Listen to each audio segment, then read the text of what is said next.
कहानी की शुरुआत लैंगशन विलेज से होती है, जहाँ फसल हमेशा अच्छी होती थी और इसका क्रेडिट रैट स्वेटिंग को दिया जाता था। लेकिन ऐसी अफवाह थी कि हर साल न्यू ईयर के टाइम में गांव वाले रैट ऑर्गेनाइज करते थे, जिसके कारण सारे रेट वुमन के साथ चले जाते थे और उनकी फसलें सुरक्षित रहती थी। 5 साल पहले मिस्टर जांग रैट वेटिंग ऑर्गेनाइज करते हैं। ठीक आधी रात के समय उन्हें मिस्टीरियस लोग दिखाई देते हैं जो उन्हें अपनी तरह बुलाते हैं। जब मिस्टर जिंग उनके पास जाते हैं तो देखते हैं कि वो सारे रैट फैमिली के लोग थे। उनका राजा रैट किंग उनसे कहता है कि तुम लोग हर साल रैट वेटिंग का ड्रामा रचकर सारे चूहों को पकड़ लेते हो, लेकिन मैं ऐसा नहीं होने दूंगा। अगर तुमने मेरे परिवार के किसी भी मेंबर को हाथ लगाने की कोशिश की तो पूरा लिंगशांग टाउन तबाह कर दूंगा। इतना कहते ही वो एरिया क्रैश होने लगता है और तभी मिस्टर जैंग की आंखें खुल जाती है, यानी वो सपना देख रहे थे। नेक्स्ट सीन में मास्टर गुओ अपने दोनों चेलों के साथ जेंग मेंशन में आते हैं। आसपास की एनर्जी को फील करके मिस्टर जेंग के बेटे मिस्टर जे से कहते हैं कि तुम्हें अपने बाप को यहाँ नहीं दफनाना चाहिए था, यहाँ की ये एनर्जी ठीक नहीं है। जिस पर उसका बेटा कहता है कि मैंने अपने फादर की मर्जी से यहाँ दफनाया है और वैसे भी मैं ऐसे अंधविश्वास वाली बातों पर भरोसा नहीं करता। तभी उसकी वाइफ चुड़ैल की तरह एक नौकरानी पर अटैक कर देती है, जिसे देखकर वो शॉक्ड रह जाता है। लेकिन मास्टर गुओ अपने चेलों के साथ तुरंत एक्शन में आ जाते हैं और पलक झपकते ही उसे रस्सियों से बांधकर कंट्रोल कर लेते हैं। ये देखकर उस बंदे को समझ में आ जाता है कि मिस्टर गुओ सच में पहुंची हुई चीज है और इसकी बात मानने में ही भलाई है। फिर वो तुरंत अपनी भूल की माफी मांगते हुए उनसे हेल्प की रिक्वेस्ट करता है, जिस पर वो अपने बंदों को इशारा करते हैं और दोनों उछल कूद करते हुए लाल रंग के सेक्रेट धागे से आंगन को सील कर देते हैं। इसके बाद गुओ कहते हैं कि तुम्हारे आंगन में नेगेटिव फेंग शुई का असर है, लेकिन मैंने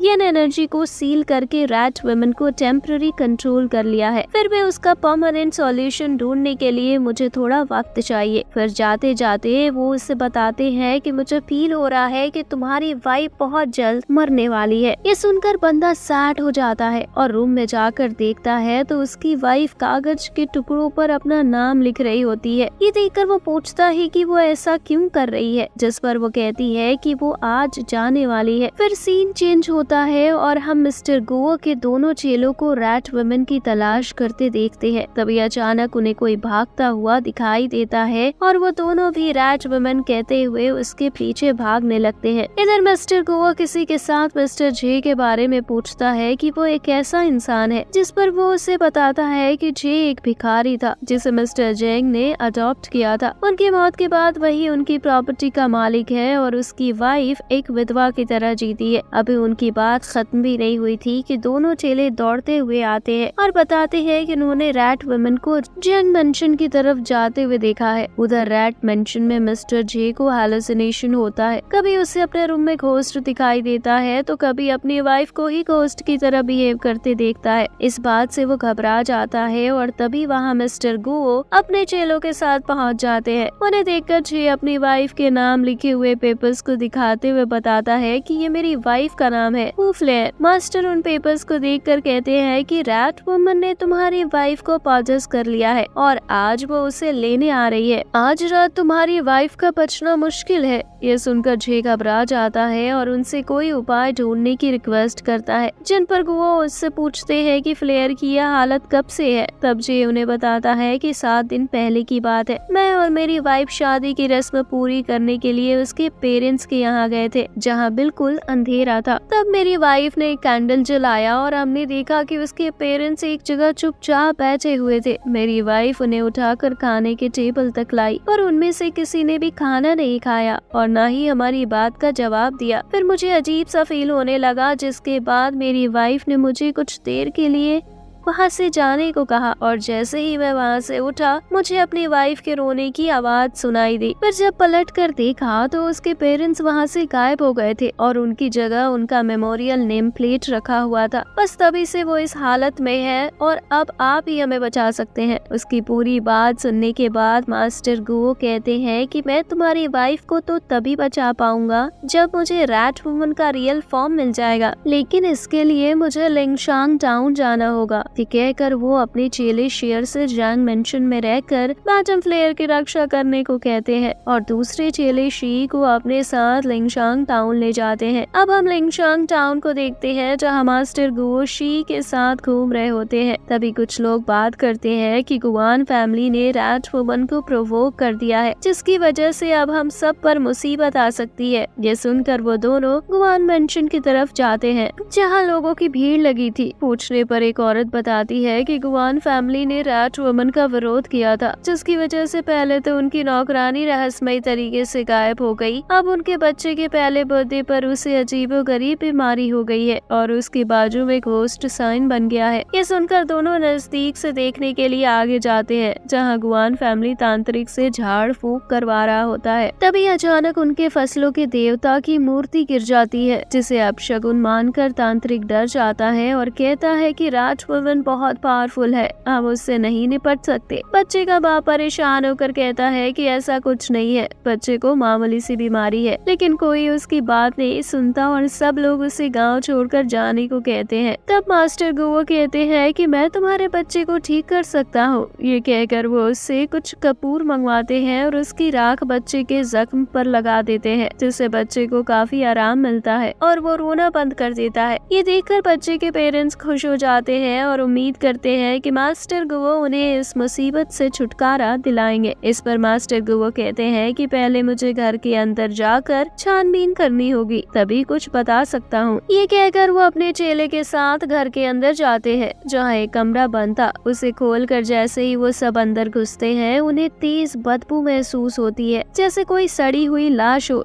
जमीन पर जहाँ तहाँ चूहे मरे पड़े होते हैं। अचानक उनकी नजर एक औरत की लाश पर पड़ती है जिसे चूहों ने कुतर दिया था। ये बच्चे की आया थी जो कुछ समय से गायब थी। इसके बाद मास्टर गुओ मिस्टर शेन से सारी बात बताने को कहते हैं। तब शेन उन्हें बताने लगता है कि 1 साल पहले हमारी मदर की डेथ हो गई थी, तो मैं और मेरा भाई उन्हें दफनाने के लिए अपनी फैमिली ग्रेवयार्ड की तरफ जा रहे थे, जहाँ रास्ते में एक आदमी ने हमसे कहा था कि कल मेरी बेटी की डेथ हो गई थी, इसलिए मैं चाहता हूँ कि इस कब्र में उसे दफनाऊं। इसके बदले में मैं तुम्हें अपना यांग हाउस देने को तैयार हूँ। दोनों भाई उसकी डील को मान लेते हैं और उन्हें यांग हाउस के पेपर्स मिल जाते हैं। फिर वो अपनी मदर को दफनाने जाते हैं और अचानक से उनकी ग्रेव में घोस्ट अपीयर होता है, जिसे देखकर ऐसा लगता है कि वो रैट वुमन थी। उसकी स्टोरी सुनकर मास्टर गुओ कहते हैं कि मुझे लग रहा है कि तुम कुछ छुपा रहे हो। अगर तुम्हें अपनी प्रॉब्लम का सॉल्यूशन चाहिए तो मुझसे कुछ मत छुपाओ और खुलकर पूरी बात बताओ। तब वो बताता है कि हमारे फादर बचपन में ही गुजर गए थे और मदर ने हमें पाल पोस कर बड़ा किया। जब मैं 20 साल का था तो घर छोड़कर चला गया और 15 साल बाद लौटा तो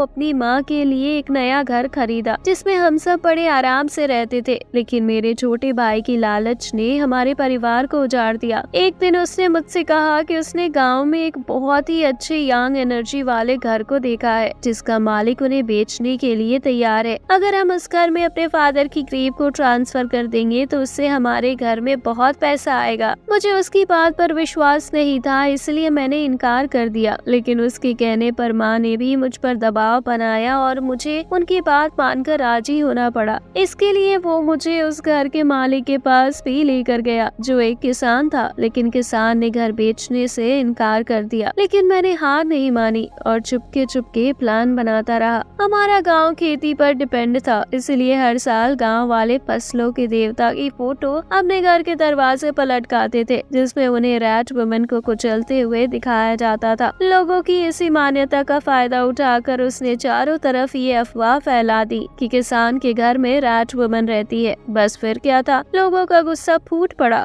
और सब ने मिलकर किसान के घर को आग लगा दी, जिसमें किसान समेत उसका पूरा परिवार जलकर मर गया। आखिरकार मेयर ने उस शापित घर को हे के हवाले कर दिया। लोगों को लगता था कि ये घर शापित हो चुका है, इसीलिए किसी काम का नहीं। लेकिन मेरे भाई को पता था कि वो उसके लिए बहुत फायदेमंद है। बस एक अड़चन थी कि जल जाने के कारण उसकी एनर्जी थोड़ी वीक हो गई थी, इसलिए अब उसमें फादर की ग्रेव को ट्रांसफर करने की बजाय किसी नए मुर्दे को दफनाने की जरूरत थी। भाई की ये बात मेरी मदर ने सुन लिया और अपने बच्चों की खुशी की खातिर उसने अपनी कुर्बानी दे दी। मुझे बाद में पता चला कि उसे एक गंभीर बीमारी थी, लेकिन उसने हमारी खातिर दवा खाना बंद कर दिया था ताकि जल्दी मर जाए। लेकिन उनकी मौत के बाद मैंने उनकी लाश को उस घर में नहीं दफनाया, जिसकी वजह से मेरा भाई नाराज हो गया और आज भी हम दोनों के बीच बातचीत बंद है। ये कहकर वो मास्टर गुओ को वो जगह दिखाने के लिए ले जाता है जहाँ उसकी माँ दफन थी। वहाँ रखे हुए श्रद्धांजलि की चीजों को देखकर मास्टर गुओ कहते हैं कि शायद अब भी कोई तुम्हारी माँ को श्रद्धांजलि देता है। फिर वो उस जगह की तरफ देखते हैं जहाँ किसान का परिवार जलकर राख हो गया था। वो अपने यंत्रों से पता लगाकर बताते हैं कि वो जगह काफी सारी नेगेटिव एनर्जी से भरी है, इसलिए हो सकता है कि रैट वुमन भी वही हो। फिर वो शेन से पूछते हैं कि क्या हाल ही में वो उस प्रॉपर्टी की तरफ गया था, क्योंकि ऐसा लग रहा है कि किसी ने रैट वुमन को हाल ही में प्रोवोक कर दिया है। ये सुनकर शेन घबरा कर वहाँ से चला जाता है। उसके जाने के बाद श्री मास्टर से पूछता है कि आपको क्या लगता है, क्या ये सच बोल रहा है? जिस पर मास्टर कहते हैं कि मुझे ऐसा लगता है कि ये मुझसे कोई बहुत बड़ी बात छुपा रहा है। नेक्स्ट सीन में हम गुवान हे को देखते हैं जो अपने घर में अपनी मदर की फोटो को देख रहा होता है और उसके पसंद की चीजें उसकी फोटो के आगे सर्व करता है, मानो अब भी वो मदर को बहुत मिस कर रहा था। रात के समय शेन चुपके से अपनी प्रॉपर्टी की तरफ जा रहा होता है और सोचता है कि क्या वाकई में रैट वुमन इस दुनिया में एग्जिस्ट करती है या लोग यूं ही बकवास करते हैं। तभी उसके सामने रैट वुमन अपीयर होती है जो उसे उसके नाम से पुकारती है और कहती है कि तुमने मेरे प्रॉपर्टी को हाथ लगाने की हिम्मत कैसे की? मैं तुम्हारे पूरे खानदान को खत्म कर दूंगी। ये सुनकर शेन डर कर भागने लगता है, पर तभी ऊपर से एक फंदा उसके ऊपर गिरता है जिसके कारण उसका गला घुटने लगता है, मगर सही मौके पर पहुंचकर मास्टर गुओ उससे बचा लेते हैं। पर उनके हाथ में लाल रंग का कोई पाउडर लग जाता है जिसे देखकर वो सोचते हैं कि ये कहां से आया। तभी उनकी नजर दूर खड़ी राजवुमन पर पड़ती है और वो उस पर अपना यंत्र फेंक कर मारते हैं। अब वो राजवुमन मास्टर गुओ पर अटैक कर देती है और उन्हें धक्का देकर गिरा देती है। फिर मास्टर एक डंडा उठाकर उसे मारते हैं और उस पर फेंक देते हैं। तभी गांव वालों की आवाज सुनकर राजवुमन वापस चली जाती है। नेक्स्ट सीन में हम शेन की वाइफ को देखते हैं जो उसके रूम में जाती है और उसकी टेबल पर राजवुमन का स्टैचू देखकर जोर से चीखती है। अगली सुबह जब लोग उसके घर में इकट्ठा होते हैं और शेन हाथ जोड़कर मास्टर गुओ से रिक्वेस्ट करता है कि उन्हें उस मुसीबत से छुटकारा दिलाए। इस पर मास्टर कहते हैं कि तुमने राजवुमन को प्रोवोक किया है, इसलिए वो तुम्हारे पूरे खानदान को बर्बाद करने के लिए आ रही है, इसमें मैं कुछ नहीं कर सकता।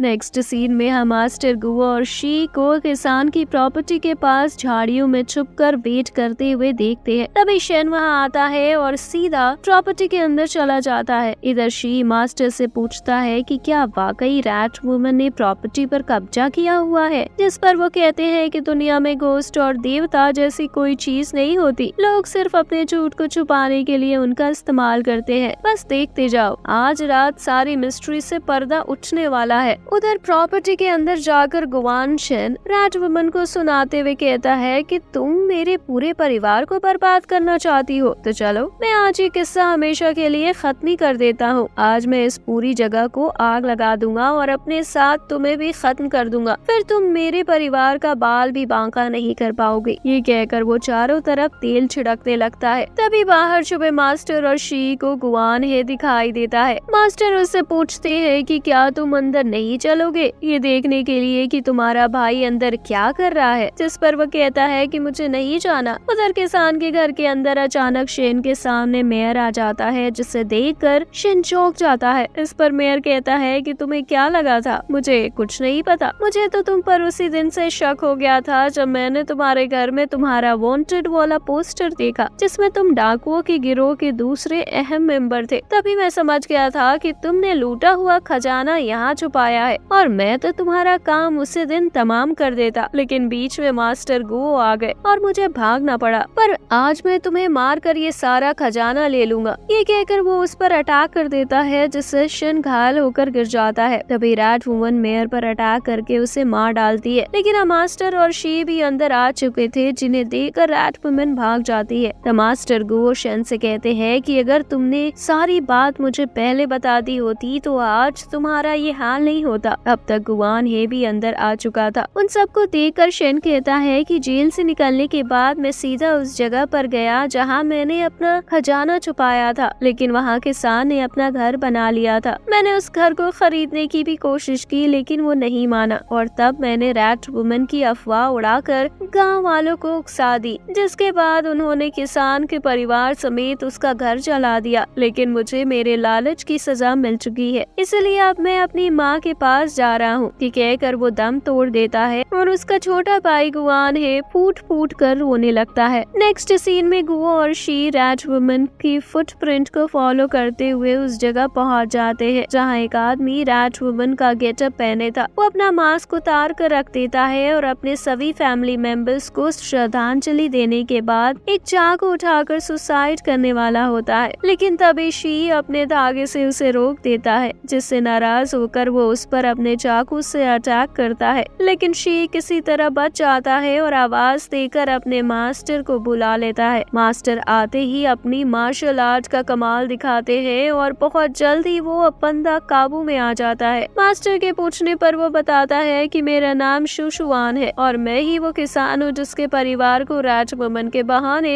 मेयर और गुआन शेन ने मरवा दिया था। इस पर गुओ कहते हैं कि जब तुम्हारे परिवार को रैट वुमन की अफवाह ने मरवाया तो फिर तुम खुद रैट वुमन बनकर ही दूसरों को क्यों नुकसान पहुंचा रहे। जिस पर वो कहता है कि ये कहानी भी असल में रैट वुमन से ही शुरू हुई थी। फिर वो बताना शुरू करता है कि न्यू ईयर की रात थी, मैं अपनी वाइफ की प्रेगनेंसी की खबर से बहुत खुश था। हम दोनों खाना खाकर सोने जा रहे थे, लेकिन ठीक उसी समय एक अनजान औरत हमसे रात भर के लिए शरण मांगने गई और मैंने उसे मना कर दिया, पर मेरी वाइफ को दया आ गई और उसने उसे अंदर बुला लिया। फिर हमने उसे खाने को कुछ दिया और तभी मुझे पता चला कि वो एक रैट वुमन थी, क्योंकि मैंने उसकी पूंछ को देख लिया था। आधी रात के समय अपनी वाइफ की चीख सुनकर मैं दौड़ा हुआ उसके रूम में आया तो मैं देखता हूँ कि वो रैट वुमन उसे मारने जा रही थी, लेकिन फिर मुझे देखते ही वो भागने लगी, मगर मैंने उस पर अपना चाकू फेंक दिया। मैं इस बात से खुश था कि वो रैट वुमन मर गई। लेकिन कुछ दिनों बाद हमारे घर में एक बेटी पैदा हुई जिसके हाथों पर रैट जैसे ही बाल थे, यानी उसे रैट वुमन का श्राप लग चुका था। बाकी सब कुछ ठीक ठाक चल रहा था, पर कुछ साल बाद अचानक एक दिन मेयर पूरे गांव में रैट वुमन का पोस्टर बांटते हुए सबको रैट वेडिंग की तैयारी करने को बोलने लगा। लेकिन हमारी बेटी भी पोस्टर वाली रैट वुमन जैसी दिखती थी, इसलिए हमने सोचा कि कहीं लोगों को भनक लग गई तो उसकी जान को खतरा हो सकता है। इसलिए हम सब रातों रात उस घर को खाली करके दूर पहाड़ी पर चले गए और वहाँ घर बना कर रहने लगे। पर मेयर और गुआन शेन ने वहाँ भी हमारा जीना हराम कर दिया और लोगों को रैट वुमन के बहाने उकसाकर हमारा घर जला दिया। मैंने अपनी वाइफ और बेटी को बहुत समझाया कि मुझे छोड़कर चली जाए, मैं उन लोगों को संभाल लूंगा, पर वो दोनों मेरे लिए रुकी रही। फिर जब सब कुछ जलकर राख हो गया तो मैंने उन दोनों को ढूंढने की कोशिश की। मेरी बेटी का कुछ पता नहीं चला और मेरी बीवी उसके सदमे में पागल हो गई। मैं उसकी देखभाल करता रहा और उसे संभालता रहा, पर एक दिन मेरी तबीयत बिगड़ गई और हकीम ने मुझे बताया कि मैं कुछ ही दिनों का मेहमान हूँ। फिर एक दिन कुछ ऐसा हुआ कि मुझे बड़ा कदम उठाना पड़ा। दरअसल पागलपन की हालत में मेरी वाइफ बेटी को ढूंढने जंगलों में चली जाती थी, जहाँ एक दिन कुछ गुंडे उसके साथ जबरदस्ती करने की कोशिश करने लगे। मैं उस दिन तो उसे बचाकर घर लेकर आ गया, पर मेरे दिमाग में यही घूमता रहा कि मेरे जाने के बाद उसका क्या होगा, क्या वो अपना ख्याल रख पाएगी। ये सोचकर मैंने फैसला किया कि क्यों ना अपने साथ उसे भी ले जाऊं, ताकि मेरे बाद उसकी जिंदगी और बदतर ना हो। ये सोचकर मैं उसे नाव में ले गया ताकि बीचों बीच नाव को डुबो दूं। लेकिन ऐन वक्त पर मेरी वाइफ मुझे धक्का देकर खुद नदी में कूद गई, जिसके बाद मैंने उसकी लाश को निकाल कर घर पर रख दिया। फिर एंशिएंट बुक से ऐसा नुस्खा ढूंढ निकाला जिससे मरने के बाद हम तीनों एक बार फिर से इकट्ठा हो सके। लेकिन मरने से पहले मैं मेयर और शेन से बदला लेना चाहता था और आज मेरा बदला पूरा हुआ। ये कहकर वो जहरीले रेड पाउडर को सूंघता है, जिससे मरने के पहले उसे हैलुसिनेशन होने लगती है और वो मर जाता है। तभी शी मास्टर से पूछता है कि इसकी बेटी जिंदा है या मर गई, कैसे पता चलेगा। इसके बाद सीन पास्ट पे चला जाता है, जहाँ मेयर का असिस्टेंट उससे कहता है कि आप मत घबराइए, हमने पूरा इंतजाम कर कर लिया है। यहाँ हमें पता चलता है कि मेयर के असिस्टेंट ने किसान की बेटी ज्यू को जलते हुए घर से सुरक्षित निकाल लिया था और उसे किडनैप करके अपने घर में रखा था। फिर रैट वेडिंग वाले दिन उसे रैट वुमन बनाकर पूरे गांव में घुमाया और बाद में मिस्टर जेंग को बेहोश करके खबर फैला दिया कि उनके सो जाने की वजह से रैट वेडिंग अधूरी रह गई और अब गांव पर आफत आ सकती है। इस अफवाह के चलते गांव वाले रैट वुमन यानी ज्यू को जलाने की डिमांड करते हैं, लेकिन मिस्टर जेंग एक दयालु इंसान थे, इसलिए उनका दिल ऐसा करने को नहीं मानता। तब सारे गांव वाले उन दोनों को